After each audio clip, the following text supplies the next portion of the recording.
time. We're going to go into the lunch hour today. I'm sorry. These guys have great stories. Tell us, you were a teenager or you were a young kid when you got interested in the guitar, and how you got into the recording industry, and then how you got into television. Well, I was lucky enough to be born in New York City, being able to go to the Brill Building, which was a very famous music building on 49th Street and Broadway, and I would audition for different music publishers. I'd just walk up and down the stairs, walk into people's offices with my guitar and say, I sing, I write, listen to my songs. You can't do that today. You can't go anywhere, they'll arrest you if you walk in. So I walked into a guy named Don Kirshner's office, and he listened. He had a major publishing company, and he said, I'm going to sign you as a staff demo maker, singer, and that's the way I got my start. It was great because in the office was Neil Sedaka, Tony Orlando, Carole King, Barry Mann, Cynthia Weil, all these great writers and singers. So it was like I hit the jackpot. You can't do that today. You can't. What was your first? Do you remember the first recording you made on a record album? Well, I did thousands of recordings. I did lots of demos. I can't remember the first song. I think it was called Hey Baby. Baby was in every song we ever recorded, I thought. You started doing singing in television commercials too. Was it that early, about that same time that you started doing backgrounds in commercials? No, it was a few years later, after I started being staff demo maker for guys like Carole King and girls. I got into jingles where some of the songwriters could not write hits, but they could write hit commercials. So they went from the Brill Building on Broadway to Madison Avenue, and they started to write for Coke, Pepsi, Dr. Pepper, and they would call the same background singers for their jingles. And that's where I became a jingle singer. You probably heard my voice on your radio cars, in your houses. I sang for every product known to man. I sang for, you name it, I sang for it at one point. Lead singer, do the Dr. Pepper jingle. Well, also McDonald's. You deserve a break today, so get up and Yes, it's funny, when I was doing that commercial, I met a guy who was just starting out. His name was Barry Manilow. And you know what happened to him. He didn't go very far. Where is he now? The detergents.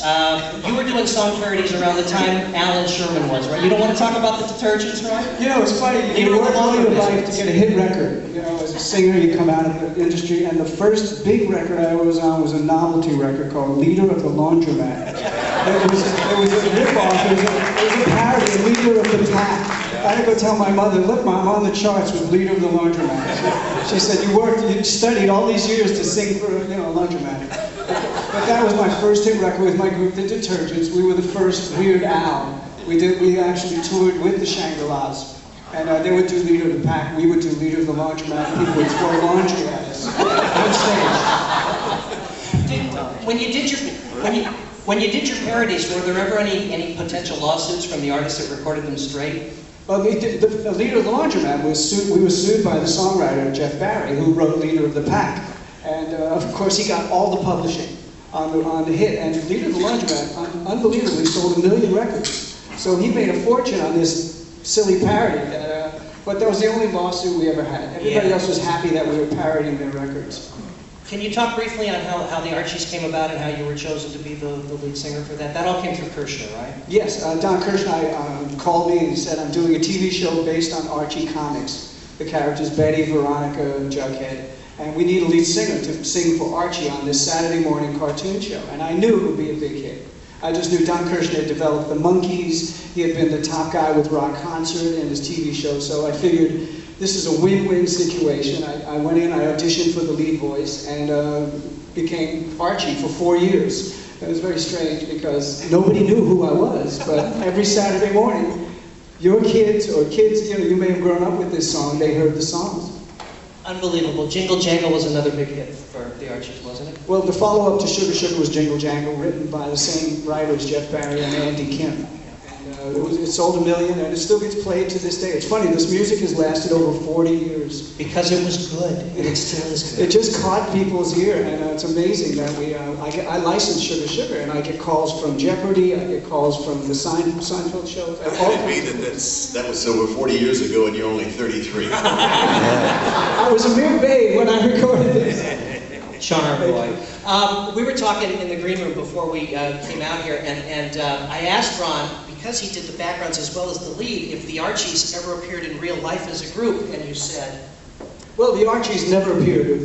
The deal was that I would be anonymous, the singers would be anonymous, and the cartoon would go out and tour, really kind of like when Sugar Sugar went #1, Ed Sullivan introduced the group and they played the cartoon. But there were a lot of bogus groups out because there was no live groups, so there must have been 20 bogus groups out there. A couple of R&B groups had to send out the FBI after the R&B groups because they were calling themselves the Archies. It was an amazing time. A lot of people made a lot of money off that group. The other thing I'd like you to tell everybody is you helped Paul Schaefer, the band leader on Late Show with David Letterman, get his start, correct? Well, Paul was in the Kirshner office. He was doing a TV show for Don Kirshner, and Paul and I became fast friends, and I started to put him on my sessions. I was producing a lot more than singing. And Paul was a great guy. He was the only guy that Barry Manilow would turn his piano over to in the studio. He said, nobody plays the piano on my sessions but me. But when I brought Paul Schaefer, and he was so friendly and so good at the piano, Manilow said, well, why don't we let Paul play the piano? And that was the beginning of Paul's career. He became the hottest session player in New York City, went on to do Saturday Night Live. Now he's been on Letterman for what, 30 years? Yeah, 30 years this year. Let's just talk about Barry Manilow a little bit. You met him obviously when you were doing the jingles and the commercials, because that's, as you mentioned, that's what he did. Well, tell us a little bit about your friendship with him and how you go about, producing his CDs today and your relationship with him. Well, Barry and I met doing a commercial for a Coke derivative product, and he was a wonderful arranger, a wonderful writer. He said to me, would you listen to some of my songs? And he played me this song, Could It Be Magic, based on a Chopin prelude, and I said, well, this is really good stuff. We went into the studio, did demos, I got him a record deal, and we ended up spending 10 years making albums. And we did all his hits, from Copacabana to I Write the Songs. Mandy, of course, was our first hit. And he always wanted to be, it's funny, he wanted to be Henry Mancini.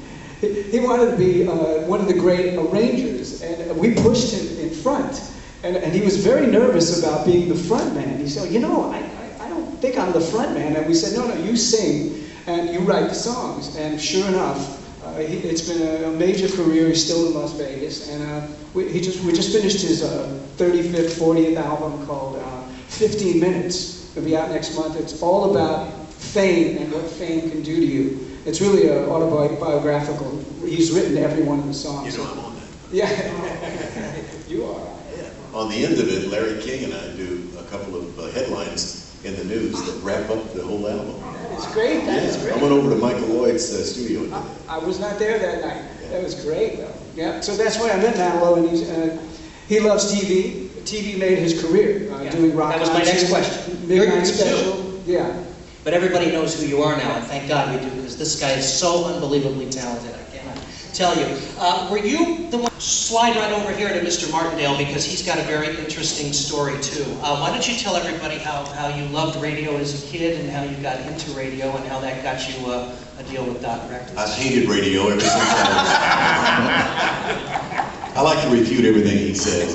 Catches him off guard. He's not the only one. But ever since I was old enough, I guess, to know what a microphone was, I was fascinated with radio. The fact that you could talk into one of these and it would come out of a radio speaker somewhere just fascinated the heck out of me.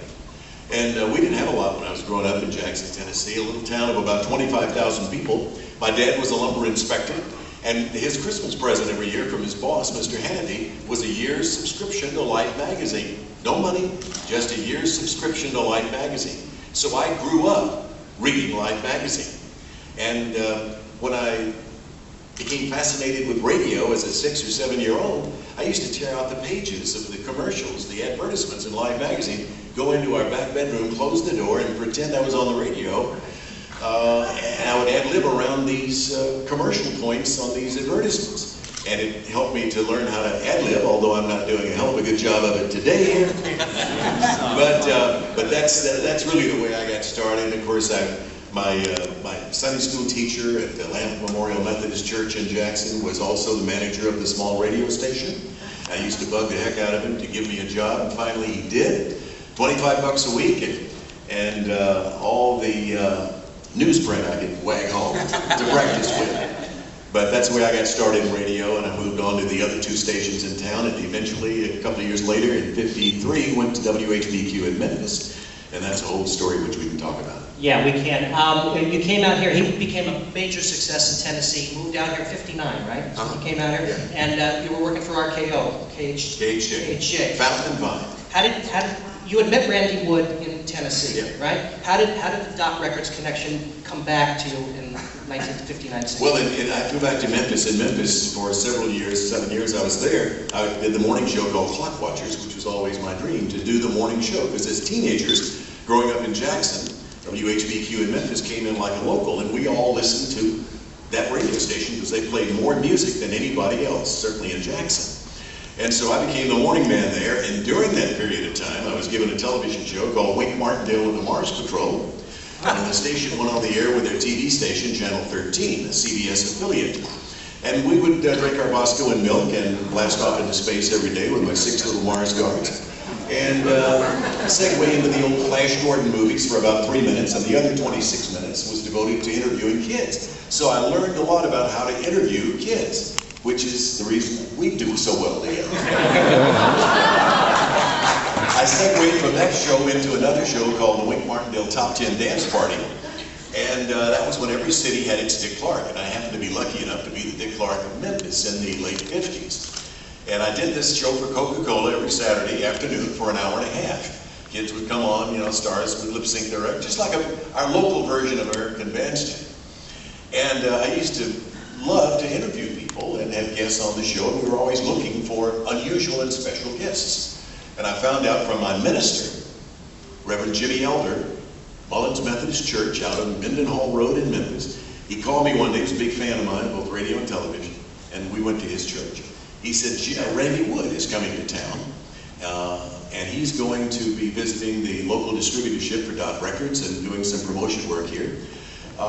Would you like to have him on your dance party show? And I jumped at the opportunity because here's the man who had created Dot Records in Gallatin, Tennessee, and given rise to Pat Boone and Billy Vaughn and the Hilltoppers and blah, blah, blah.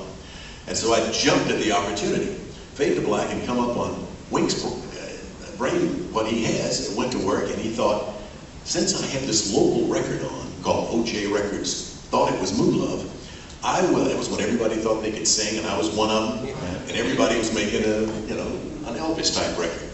So I had this local record, and I thought, I'll lip sync it the day Randy's in the studio, and maybe he'll like what he hears, and maybe I'll get on Dot.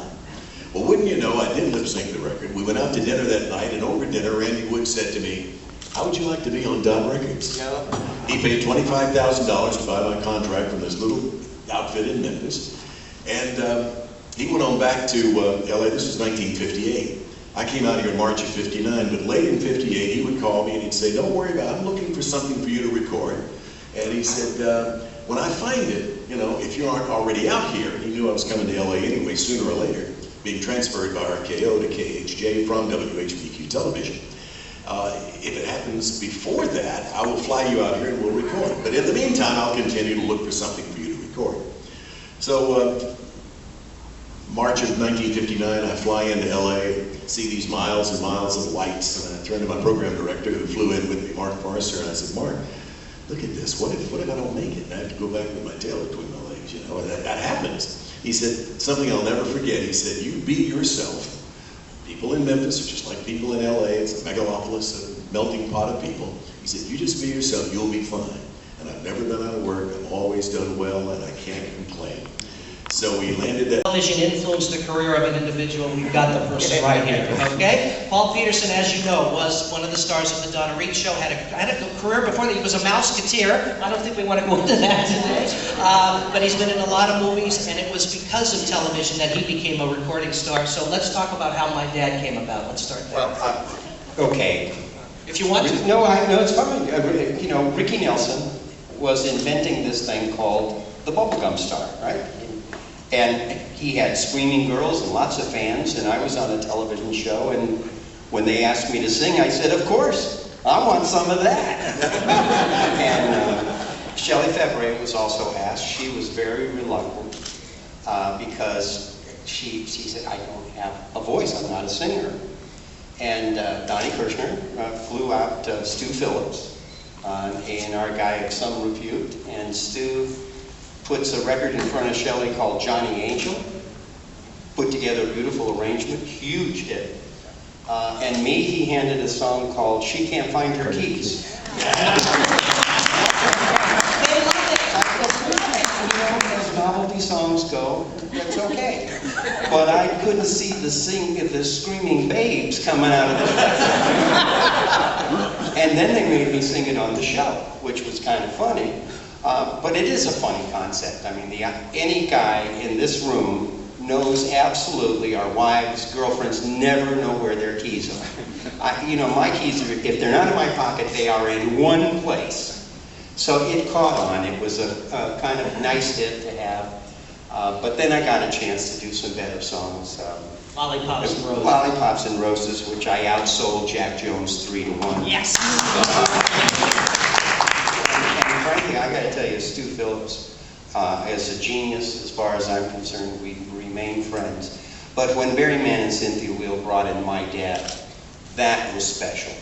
Barry had written it for his father who had passed. I couldn't get through the song when I first heard it because it was all past tense.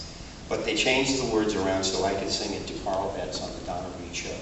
And it's a beloved episode. It was a great time in my life. The record sells every year. And, they trot us out on Father's Day. And me and Eddie Fisher and Mike and the Mechanics. There you go. It's Oh My Papa and My Dad in the living years. So it was fun. And I have to tell you, the fun I had recording. I was a singer and a dancer. I sang at the Hollywood Bowl. In fact, I was just up the hill from the Methodist Church for Easter sunrise services. And I loved to sing. But I was never deluded thinking I was the best singer on the planet. And going out on the road with the Dick Clark Caravan of Stars, it was like 6 or 8 acts on one bus. And when I say acts, I'm talking the Supremes, the Drifters, Ronnie Dove, Gene Pitney, Tom Jones was closed the show. Never heard of any of them. No, never. And for me, because the bus drivers were always quitting, so I got to drive the bus. They could rely on me. To hear the genius of people like that, who loved music, to be taught by Gene Pitney to pay attention to each and every person we met in